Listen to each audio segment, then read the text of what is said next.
You're so poor you can even wear a suit, can't you? At least deposit like $10 in my bank, will you? The voice of my ex-classmate, an elite banker named Liam, echoed in the upscale hotel restaurant. The other classmates quietly watched our exchange. It was terribly unfair to be treated as poor by someone who knew nothing about me. Moreover, his attitude at the reunion, where everyone was having fun, was outrageous. I tried to remain calm, but couldn't suppress my anger. However, Liam would later regret having angered me. My name is James. I'm 30 years old. After graduating from a rural school, I've been living on part-time jobs without a college degree. My parents encouraged me to go to college, but I had no dreams or aspirations back then, so I thought it would be a waste of money and didn't go. Instead, I believed finding what I wanted to do through part-time jobs was much more valuable. I convinced my parents, who thought part-time jobs were irresponsible, and started working as a part-timer. Now, I work 4 days a week at a gas station. It was tough at first for someone like me who had never done customer service, but I've grown to enjoy the work. I even earned certifications for the specialized work at the gas station. Initially, it was just a stopgap until I found what I wanted to do. But now I love interacting with customers. Before I knew it, more than 10 years had passed since I started working at the gas station. I am surprised at myself for this. Hey, fill it up with regular, please. Oh, Andrew, got it. The gas station I work at is in the small town where I grew up. Thus, it's not rare for my former classmates to come in as customers. Andrew was one of my best friends among those classmates. Did you get the postcard for the middle school reunion? While I was filling up his tank, Andrew struck up a conversation. That postcard. Yeah, Mom gave it to me. Yeah, I got it. You going? Of course. Let's go, James.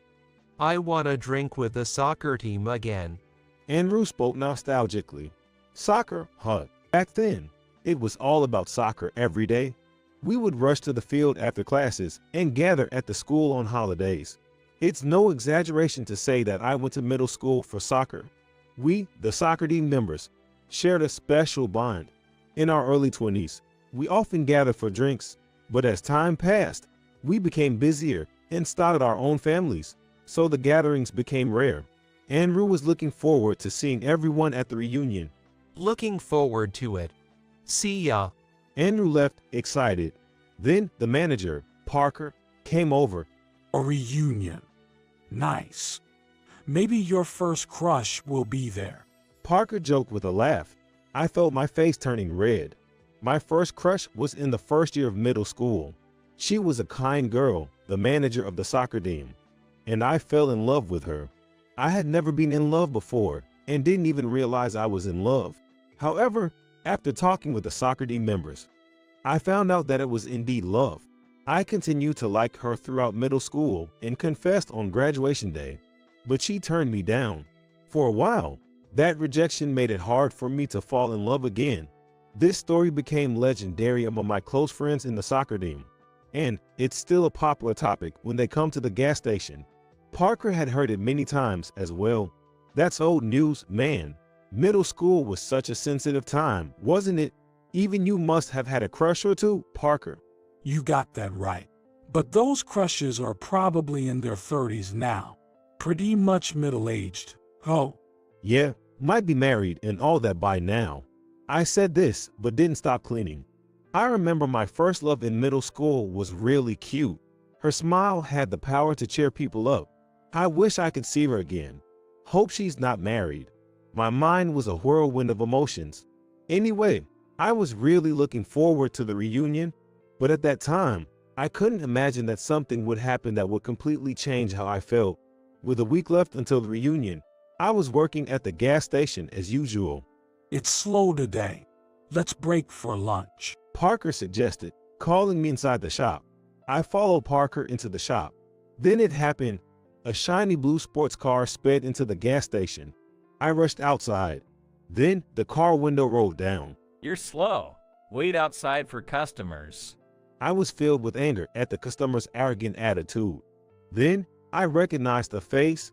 That. As I struggled to remember, the customer exclaimed in surprise, Hey, isn't that James? I remember now. That's Liam, the ghost member of the soccer team.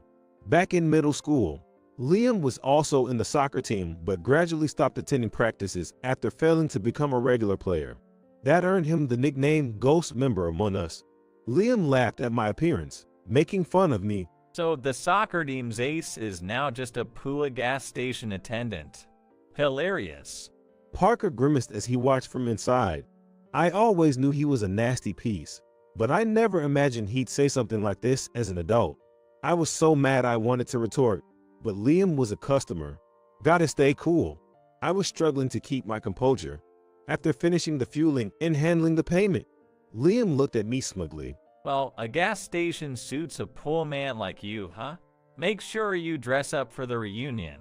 With that, he left. Phew, that was exhausting. Liam's coming to the reunion? Huh, dreadful.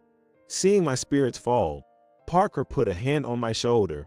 Don't mind what he says. He's infamous for being nasty, you know. Really? I looked at Parker in surprise. Then Parker filled me in. In this small town, word gets around frighteningly fast. Liam graduated from a prestigious private high school and then went to college. After graduation, he got a job at a major bank, and now he's working there as a banker. According to Parker, Liam is considered an elite, but Parker said Liam has a nasty character, looking down on those he deems beneath him and often getting into fights. What a guy. Honestly, I didn't want anything to do with him. You're better off steering clear of that guy. He's trouble. Right? I resolved to avoid him as much as possible at the reunion. Then the long-awaited day of the reunion arrived. I had taken the day off from my shift at the gas station for this occasion.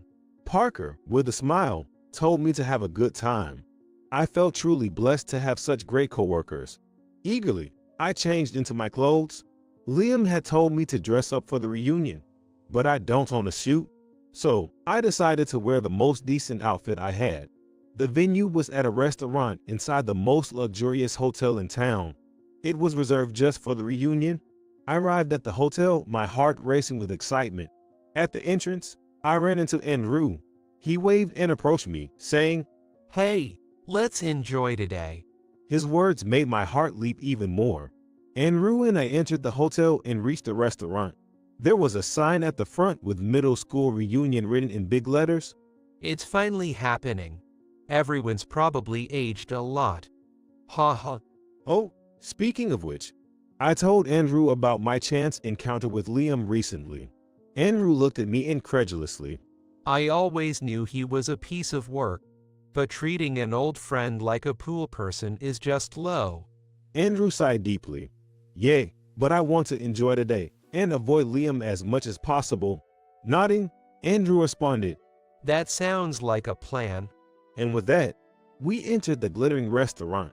Inside were beautifully decorated flowers and lavish chandeliers, and already a few classmates were there, enjoying their drinks. Andrew and I were about to grab a drink and toast, when suddenly, the restaurant doors burst open, and a conspicuously dressed man entered. It was Liam. He was wearing a crisp suit and styled his hair. He spotted me and started approaching. I desperately tried to move away, but he kept coming closer. Noticing this, Andrew stepped forward to intercept Liam, saying, Liam, long time no see. While conversing with Liam, Andrew gave me a look. Thanks, Andrew. Grateful, I moved away. I looked around for other soccer team members, but none seemed to have arrived yet. So I decided to wait while eating at the buffet, reluctantly. The buffet at this restaurant looks delicious and offers a variety of choices, as expected of a high-end hotel restaurant. Maybe I should try every dish available. I was contemplating this while eating. Then, someone called out to me from behind. James. It was a voice I remembered from somewhere, a voice filled with nostalgia. When I turned around, there was Bella, the soccer team manager, standing there. I was taken aback. I never imagined Bella would be the one to approach me. It's been a while. How have you been? Bella greeted me with her ever-charming smile, unchanged from the past. Yeah, same old, same old. You look well, too. Are you married or anything? I blurted out the question without thinking. After a brief silence, Bella laughed and said, It's rude to ask a woman if she's married, you know. "Right, that was impolite of me. Sorry," I spoke without thinking. I looked at Bella with remorse, and she was smiling again. Just kidding. I haven't met the right person yet. Introduce me if you know a good guy. Inside, I was doing a victory pose at her words. I can't believe someone as beautiful as Bella is single. Then we started reminiscing about the old days. Did you really like me back then? To the point of confessing. Bella asked with a curious look. Of course, it was real. Did she think it was a joke? While thinking this, I calmly replied, "Absolutely. I was seriously into you, even as a middle schooler."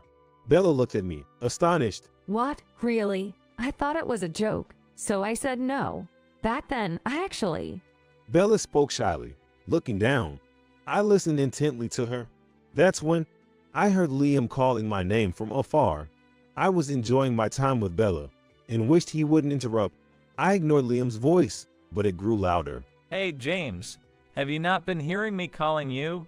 Liam approached with a hint of annoyance. Really? After saying all that stuff to me at the gas station, he has the nerve to talk to me. I was far from calm inside. As I said nothing back, Liam blurted out something astonishing. Are Pua people hard of hearing too? Liam was ridiculing me as poor again. Moreover, in front of Bella and other classmates. It was incredibly humiliating. I was really angry. It's rude to call people poor. My hands were shaking with rage. That's right. Apologize. Bella, standing nearby, also spoke up against Liam. But Liam looked at me as if he didn't care at all. Am I not allowed to speak the truth to a Pua person? Liam retorted defiantly. Unbelievable. I really wanted to lose my temper. I was at my breaking point. It's outrageous to call me poor when you know nothing about me. I raised my voice, and the room fell silent. Don't act all high and mighty. You can even afford a suit, you Pua thing. At least deposit like $10 in my bank, will ya? Liam's words made me resolve. This resolve was unshakable. Taking a deep breath, I then said, "All right, I'll do just that." Liam looked at me and laughed. Bella looked puzzled at Liam. You were good at soccer and decent in studies back in middle school. It's a pity what you've become now. Depositing $10 must be a struggle for you, right? I stayed silent listening to him, thinking it would ruin the fun of the reunion if I raised my voice further. Sure, in middle school, I was active in the soccer team. I was also pretty good at studies, but that doesn't mean I'm less now. My past and present are both me. Liam's words were extremely rude. Then Andrew arrived. He seemed angry after witnessing the exchange between me and Liam. Hey, Liam. There's a limit to being rude. Andrew seemed ready to grab Liam. I instinctively stepped between Andrew and Liam. What? Playing the friendship game, huh? You guys have always been creepy. Liam looked at us with disdain. Playing the friendship game? Is he serious? I glared at Liam. Just as I was about to retort, Bella stepped forward. Liam, you don't have friends to defend you? How sad. Well, with that attitude, it's no wonder. Liam was at a loss for words after Bella's remark. It must have hit the mark. Liam clicked his tongue and walked away from us. Andrew, Bella, and I sighed. Sorry, I didn't mean to make you feel bad. I apologized to them, feeling guilty. You haven't done anything wrong, James. It's all his fault, right? Yeah, it's really infuriating. I felt lucky to have such friends. Then Bella handed wine glasses to Andrew and me. Let's toast to our reunion. With Bella's words, we toasted. As the alcohol started to kick in, I asked Bella, "Can you continue the conversation that Liam interrupted earlier?" Bella blushed shyly. Andrew, sensing something, left the scene with a playful face. Actually, I had a crush on you in middle school, James. I was stunned by Bella's unexpected confession. Bella liked me too. I was overwhelmed with disbelief. So it was like that. We were just middle schoolers. Maybe we were just bad at expressing our feelings. If we had been better at conveying our feelings, things might have been different. But that's all in the past now. I decided to move on, realizing there was nothing I could do about the past. Then we started talking about the years we hadn't seen each other. Back then, I had no dreams or ambitions. so I didn't go to college. Now, I'm working part-time at a gas station. I told Bella that I was a high school graduate. I was worried she might be put off by this, but I felt that Bella would be understanding. Just as I thought, Bella listened with a smile and didn't change her attitude when she learned I was a high school grad. A gas station, huh? That's cool. Instead, Bella was supportive of my current job. I'll come by your gas station for a fill up sometime. Bella said with a smile. Her unchanging kindness warmed my heart. Then, some old members of the soccer team joined us. We reminisced about our middle school days and had a great time. Before I knew it, the enjoyable reunion came to an end. As I was getting ready to leave, Bella came over and handed me a note. It had her contact information written on it. Let's go out for drinks sometime, if you're up for it. Yay, of course. I was happy to hear her words.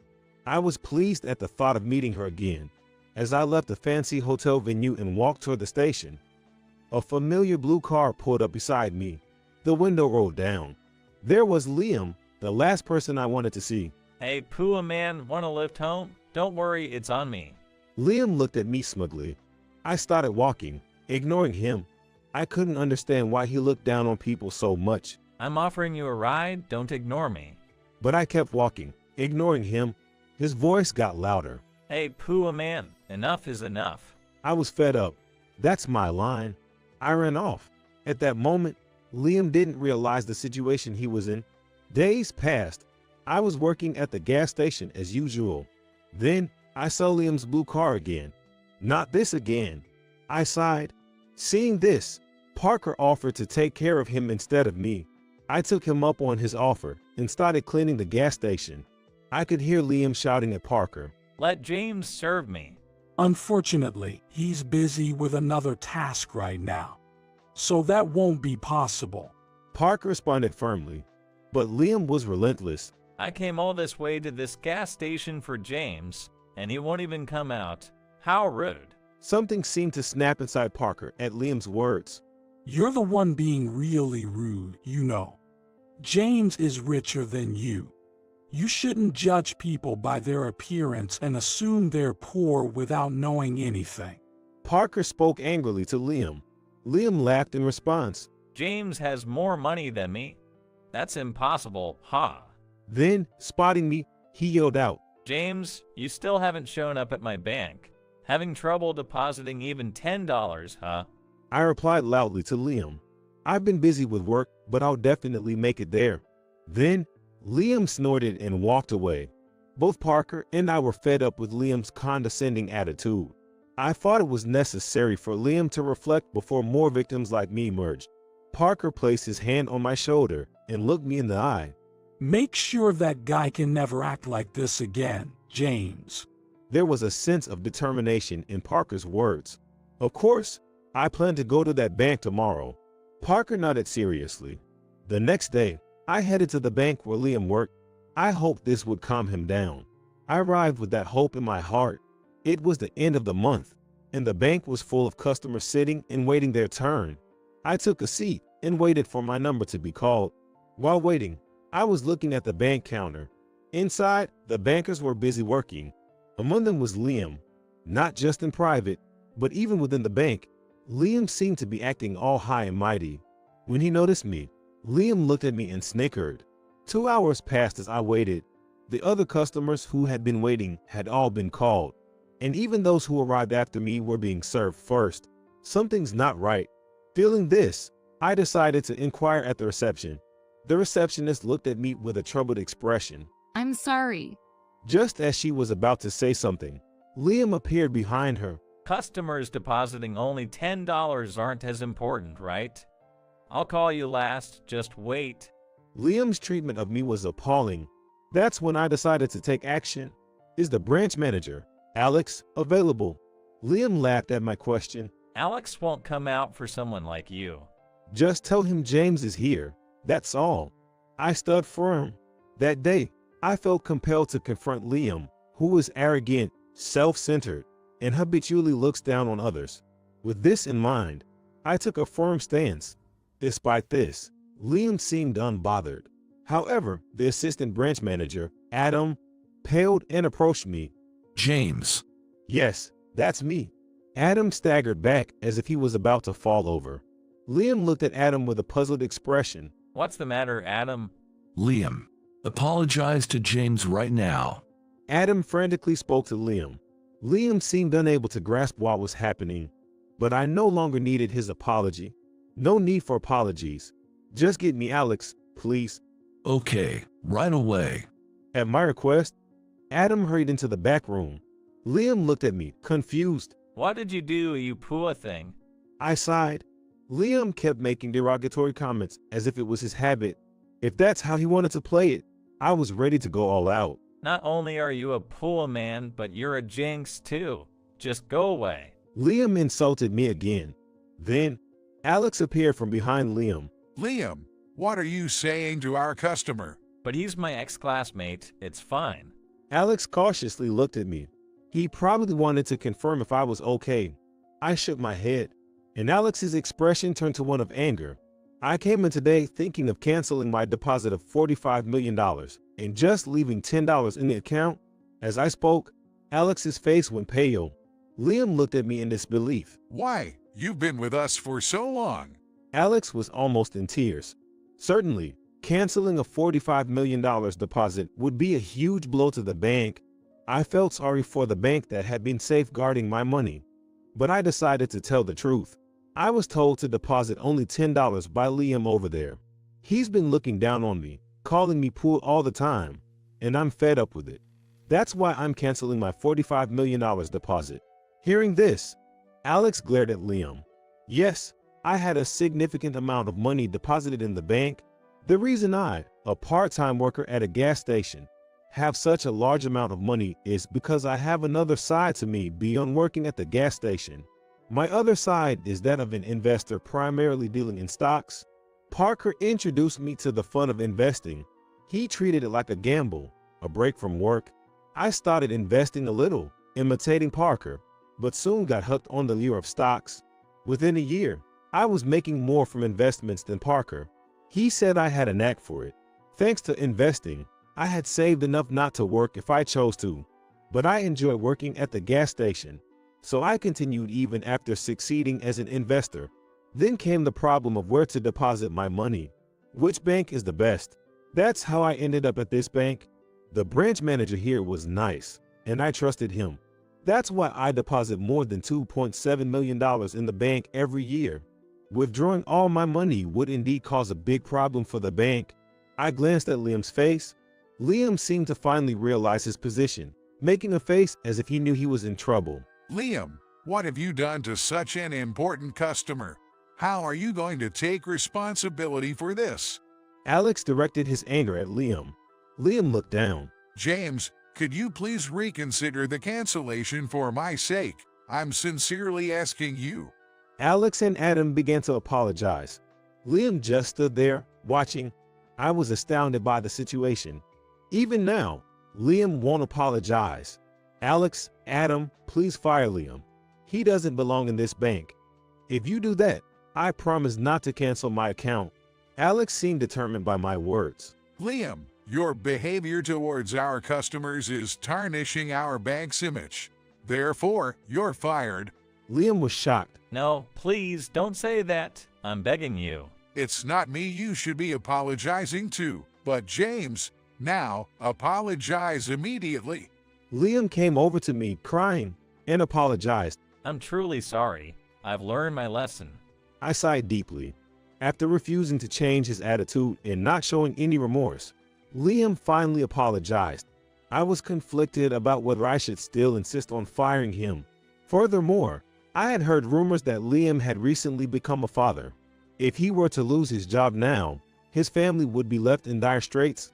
I had to protect the innocent family. Okay, I forgive you. Just stop making derogatory comments about people from now on. I made my stance clear to Liam. Liam looked me in the eyes. Thank you. I will never look down on anyone again. Crying and sniffling, he sincerely apologized. Alex and Adam smiled. Liam, you should never judge people by their appearance. You can understand someone's true worth just by looking at them. Yes. I nodded at Alex. Thank you for your continued service. Then I left the bank. I felt refreshed as I stepped outside. I was glad I had said what needed to be said. Liam would never disrespect me again. I stopped by the gas station to update Parker. Parker looked relieved. Months went by. Two things have changed in these past few months. First, peace has returned to the gas station. Liam no longer comes to our place. I've heard he's been working quietly at the bank. It's a far cry from his old self. Apparently, he even goes out of his way to help those in need. It's a transformation I would have never imagined from the old Liam. I hope he continues to be a banker who considers the feelings of others. Secondly, Bella and I have become a couple and started living together. Your work's over, right? Let's go home together. Bella would come to the gas station to pick me up. After several post-reunion outings, I mustered the courage to confess my feelings to her. I was surprised that I ended up in a relationship with my first love for middle school. You two are so sweet. Share some of that happiness with me, will you? Parker was genuinely happy for us when he learned about our relationship. It meant a lot to me. Seeing Bella waiting in the car while my shift ended, Parker told me, Go on, get back to Bella. Today's a special day, right?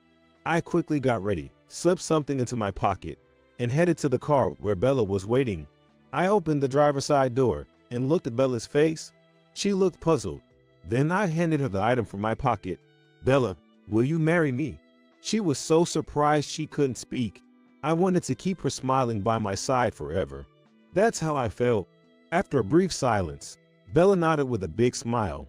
I gave Parker, who was watching from afar, a thumbs up, and then embraced Bella. Life is truly unpredictable. I plan to continue enjoying life surrounded by the people I love.